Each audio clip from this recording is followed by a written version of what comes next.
আপনি একটা ধর্ষককে ধরে ধর্ষকের মেডেল স্ট্যাম্প বরাবর গুলি করেন। একটা মানুষকে ধরে আপনি শাস্তি দেন, আপনি দেন নাই, আপনি দেন নাই মানে আপনি ধর্ষককে পালন করতেছেন।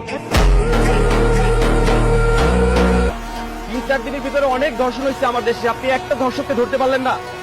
আজকে যদি হাসিনা দেশে থাকতো আপনাকে আমাকে বুকে গুলি করতো, তাহলে আপনি ধর্ষককে ধরে গুলি করতেছেন না কেন? আজকে সাধারণ ধর্ষকের হাতে যদি পিস্তল থাকে, গুলি থাকে, আপনার প্রশাসনের হাতে তো পিস্তল গুলি আছে। আপনি আমাকে সার্চ করেন, আমার কাছে পিস্তল থাকলে আপনি নিয়ে যান, সেটা যদি না পারেন তাহলে নাইমা যান।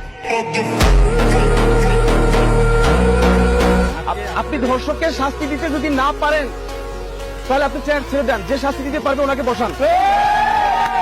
আমার দেশের মা বোন যদি নিরাপত্তায় না থাকে, আজকে আপনার মেয়েকে দর্শন করলে তো আপনি কান্নাকাটি শুরু করে দিতেন ভাই।